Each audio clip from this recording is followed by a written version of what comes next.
how the pain of not feeling enough, the pain of not having enough, the pain of being not able to do those things actually served me as a fuel to move forward in life. You can use it as something that hinders you or that serves you. This podcast episode is brought to you by Land Caller. Land cold calling designed by land investors for land investors. Go to landcaller.com for more information. Most of our lives we live the same day over and over, don't we? Like the same week over and over, the same year over and over. And isn't it time to stop that, guys? Isn't it time to change that? Like earlier this year, I took time off. I don't know, some of you might know that or not. Earlier this year, I basically did something that I wanted to do for a long time, and I went to Spain and I walked a 35-day, 500-mile pilgrimage. I put a backpack on my back and I just walked for 35 days. It was the most wonderful thing in my life. It was absolutely amazing. I just basically walked, slept in some teenage style again, in bunk beds with a bunch of people. But it was just amazing, and it was just a break. It was just, and the ability to be able to do that was really the best part. I mean, the spiritual journey was the best part, but just being able to just like go and stop, and you know what I found? A whole bunch of Europeans that took the entire 35 days, a whole bunch of Australians that took a whole bunch of retired people, but almost nobody of working age from the United States. You know why? Because we can't freaking take off more than a week at a time. Right? Nobody can take off 35 days and go walk through Spain or do anything like that. Like, I was the only middle-aged, let's say, American that was able to do that, and there's a few other ones that had quit their jobs and they did it in between or something like that. But most of the other people, they were either early retired or they were European. Because in Europe you have like forever thing that comes with all its negative other sides. But bottom line is, that's the thing. Now, why was I able to do this? Because we have made certain choices early on about not being stuck in corporate America. We made certain choices that when we were not little, but young in this country, earlier in this country, that when we saw that we were sucked into corporate America, we hated it and we decided we needed to change something about it. So we started to look around. We started to find what it is. We started to look for anything that could get us and plan B for us. We didn't burn the bridges like Farhan did yesterday. Right? We didn't, but because we couldn't. Because we were here on a work visa, like on an immigration visa. I was legally in the country. I want to make sure that's known. But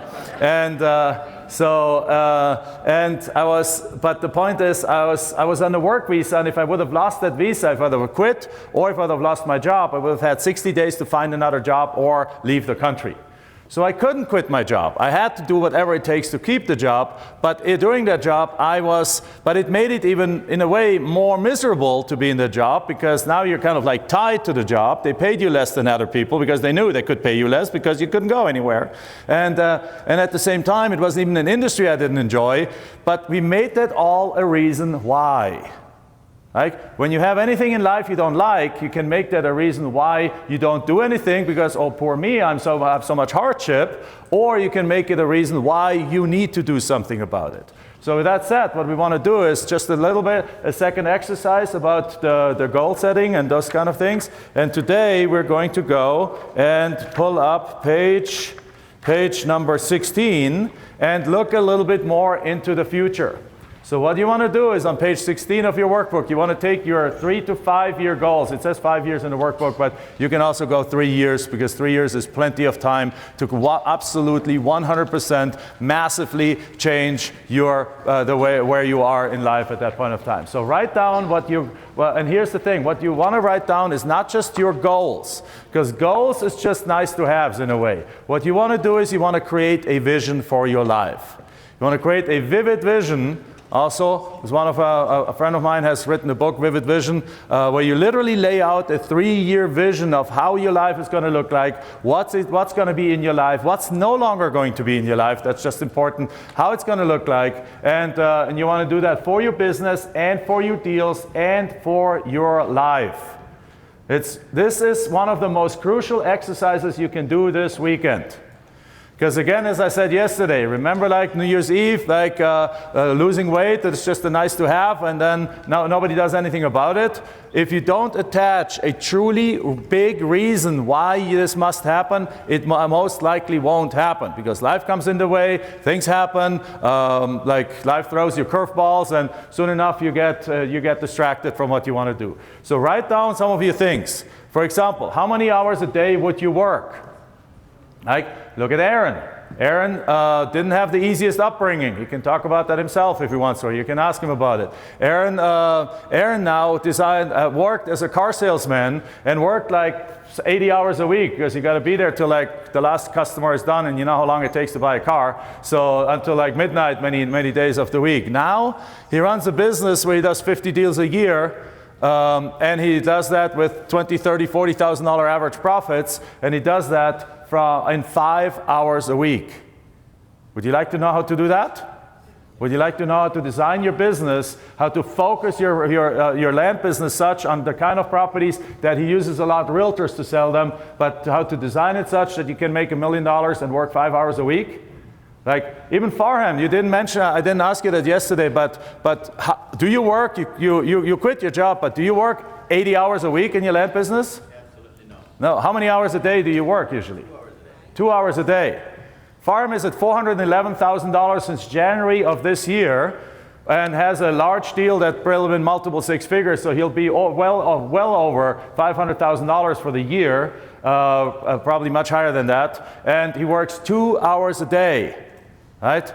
That's what we're talking about. So how many hours a day would you work? What would your perfect life look like? Write down these things, guys. How much money would you have? Like, what would you use that money for?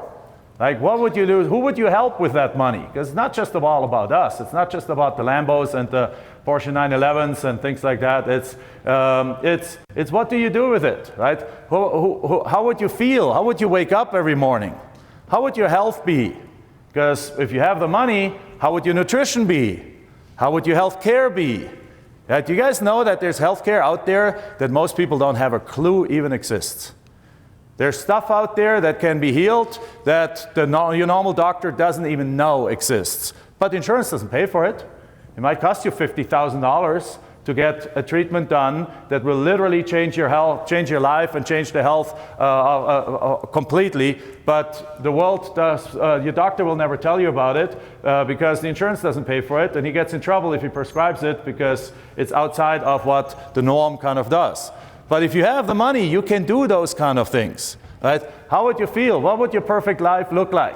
Write it down, guys. Write it down. Start daydreaming right now. This is the moment where you can dream, because we're not talking about your life being like this next week. We're talking about your life being like that in a couple of years. This is like the big dot. This is the big target that you're gonna follow. Because here's the thing: if you do nothing, will your life be different 3 years from now? No, it's going to be the exact same, right? So because here's often how this looks like. Reverse engineer your vision from a deal point of view. Let's say our average profit deal is $15,000. And again, if you look at Farham's deal, like 20-something deals, 400-something thousand, it takes him to $14,900 deal, $14,100 or $14,900 a deal. So he's right on target, exactly. $15,000 a deal is about the average. So in year one, that's the average. After that, if you then, over time, you do adjustments. And then guess what? In year two, you do more deals, but you also focus perhaps on higher priced properties. So in year two, first deal you do 15 deals at 15K, it's 225K. Second year you do 30 deals at 20K. Third year you do 50 deals at 35K. It's $1.7 million. And by the way, can you also accelerate that? Can you get year three done in year two? Can you get to year two done in year one? Absolutely, it's up to you. I just put some reasonable numbers up there that you can absolutely achieve. So every single one of you guys can literally have if you put the work in, if you do what it takes, you can potentially be at $1 million income in 2-3 years from now. And at that point, just think about it. How would your life change? What house do you live in, right? But in order to do that, here's one thing you need to do. You need to stay hungry. You need to stay hungry. And if you're not automatically already hungry because you're like, sometimes hunger comes from pain that was inflicted on you. Sometimes hunger comes from things that you experienced in your life. Like, for example, like if you were bullied as kids, right? Well, guess what? You can use that, oh my God, I was always bullied and like I'm a good for nothing, or you can say like, screw those guys, I'll show those guys, right? And then you go to the next high school reunion, driving up in the Lambo, if that's what juices you. Or you drive up and you know, oh, I quit my job, I did my thing. When we started doing land flipping, Michelle went to a top business school for her master's. Top business school, and when we told people that she's not going to pursue a job, but instead, and all her friends were all to corporate America and fancy jobs and fancy things, and they asked us what we're going to do, and we're like, we're going to flip dirt. And they just laughed at us, literally laughed in our faces. 10 years later, we came to a reunion of their graduation, and one after the other walked up to us and said, like, you know what, you guys were the smarter ones. Because I'm broken down, I'm tired, I'm exhausted, I had a nervous breakdown, I'm burned out, I don't see my kids, et cetera, et cetera. I'm stuck in middle corporate America, and I got nothing to show for, and I see you guys having 6-week vacations and traveling around the world and spending and surfing on Hawaii, even though I look like a whale on a board, but that doesn't matter, at least I get on it. And so on. So you need to build hunger, guys. The way to do this, you need to build hunger. And how do you build hunger? Right? You write down 3 reasons why you must accomplish these goals. 3 reasons why you must accomplish them. And think about things like, what are you silently putting up with in your life? What are some of the tolerations that you have? Like, what are some of the things that like, well, I can, it's not that bad, right? That you have normalized just because your neighbors are dealing with the same stuff. Let me tell you, just because your neighbors doesn't deal with it doesn't mean you have to, right? Just because everyone is not smart about it doesn't mean it's normal. Doesn't mean that you should be smart at it. What are you tolerating? What are you deeply afraid of financially? Right? What are you deeply afraid of? Like, I can tell you, one of my fears is always, for some reason, I don't know, was always that like the health kind of thing. I'm very healthy. Michelle's healthy. But last year, Michelle was ill for a long time. She actually had diagnosed with like chronic Lyme disease, and there's no way that insurance pays for that to be healed. It's actually not even recognized in the U.S. as an illness properly. But we were able to go to Germany. It cost freaking $100,000 to get her treated. But guess what? She's bouncing off the walls again. She's jumping around again. She's healthy again. She's amazing. She's powerful. She's her old powerful self again, right? But this is the thing. If we hadn't done this, we couldn't do that. She was almost bedridden for a long time, right? So now she's out there. She's the old Michelle again. And I'm so happy that we were able to do this business in order to have the money when you need it to take care of it. We were able to retire my dad because of these things. But this is not about me. This is about you. What were you doing? What memories do you have of being short of money? Right? I remember, I've told that before, I remember being in high school in a small town in Germany, and in a small town there's only one high school.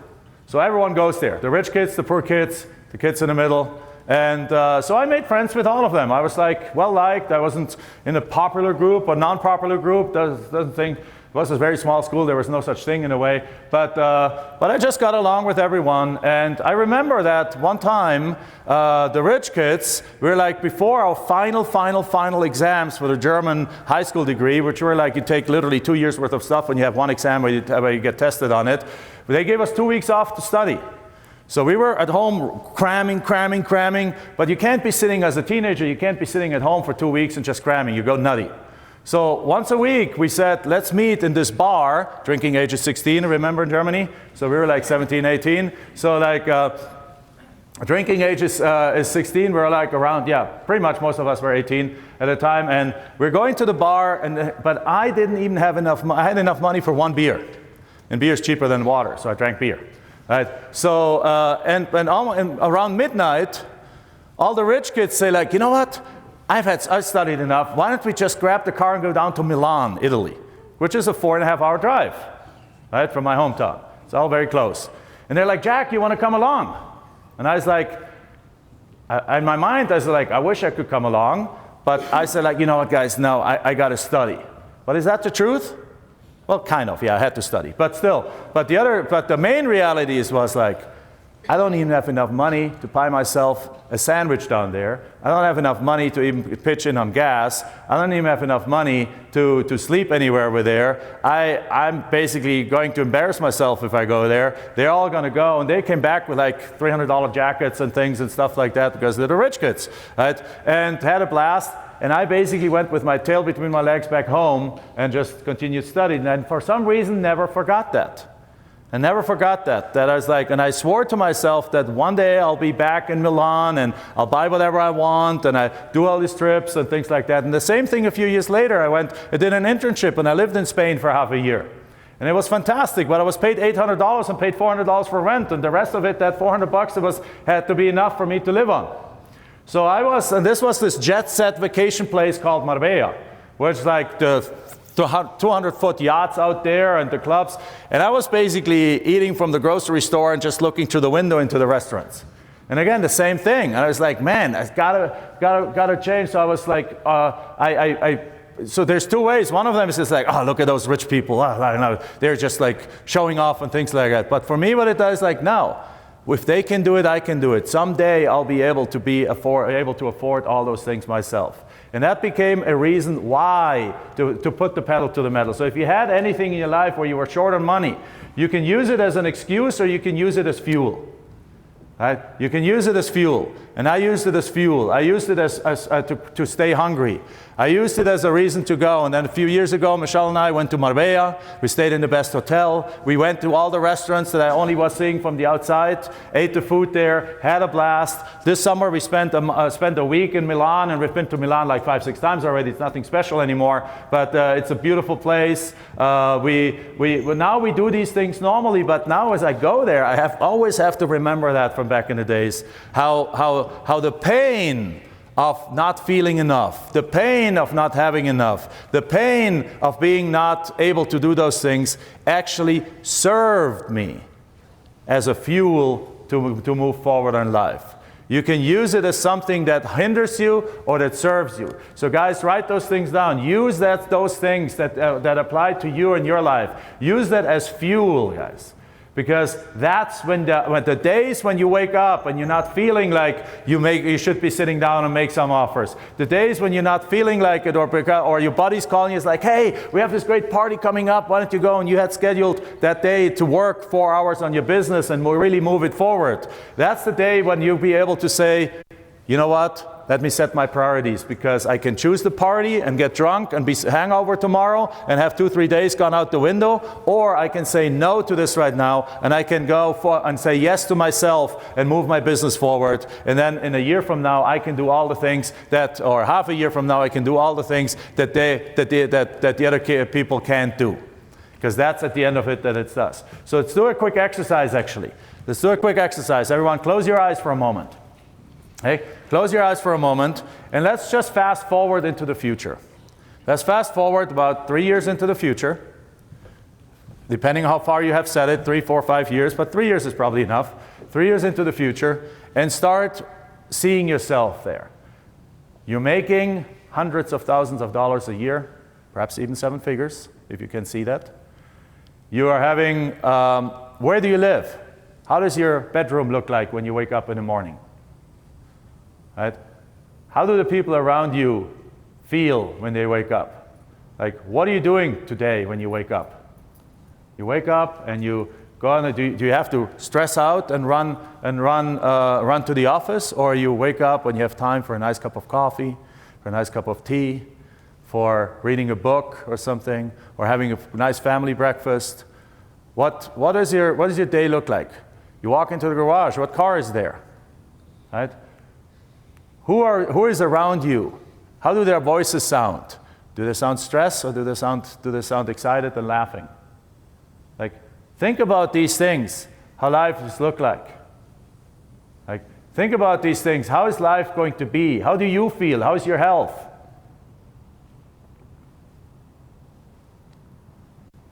Like, how much energy do you have? Do you wake up with a smile on your face? Do you go through the day, have a nice lunch with friends and family, laughter, help your church, volunteer somewhere?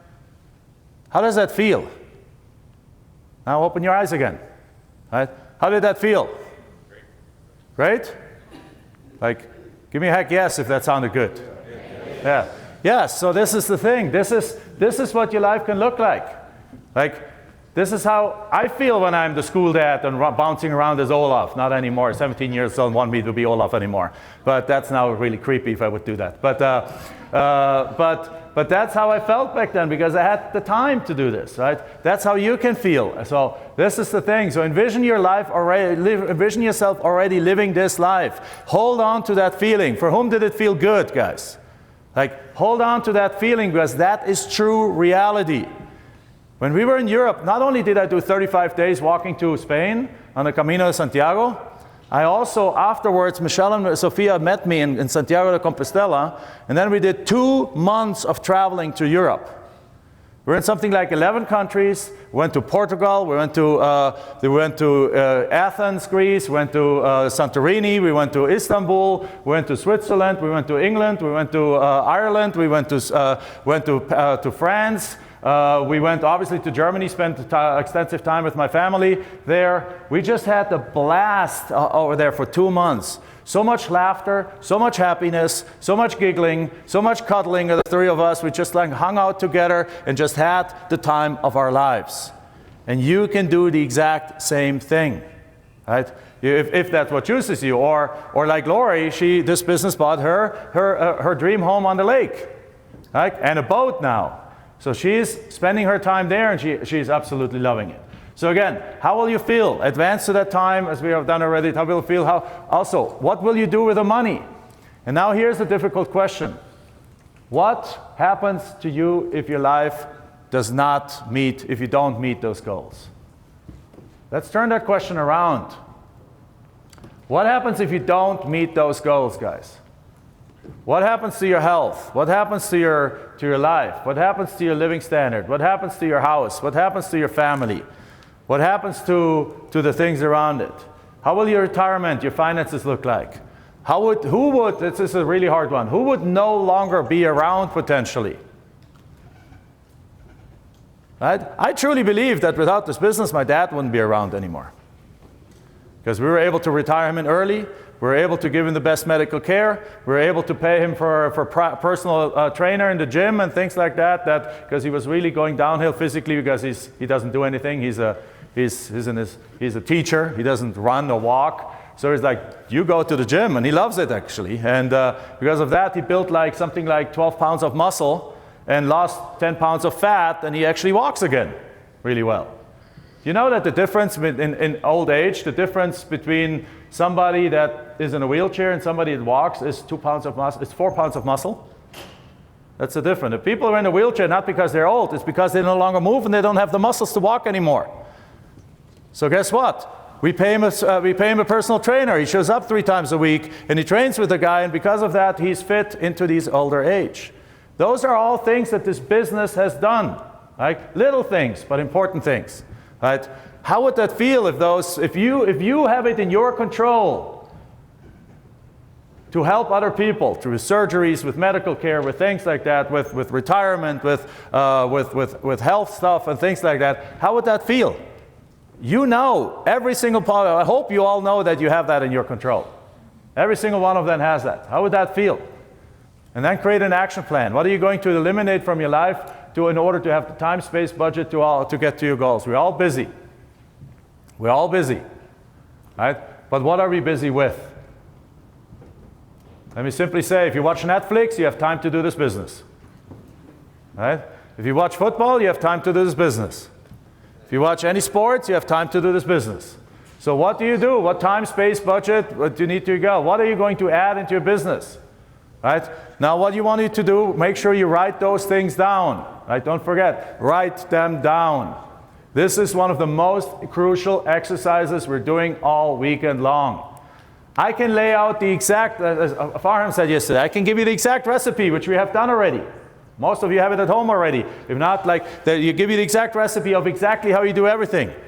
But it doesn't mean you're going to do it, because there's internal stuff sometimes that's going to hold you, like priorities, mindset, things like that. So what we're doing right now is the difference. Because if you can make that vision big enough, if you can make it urgent enough, if you can make it important enough, you will implement this.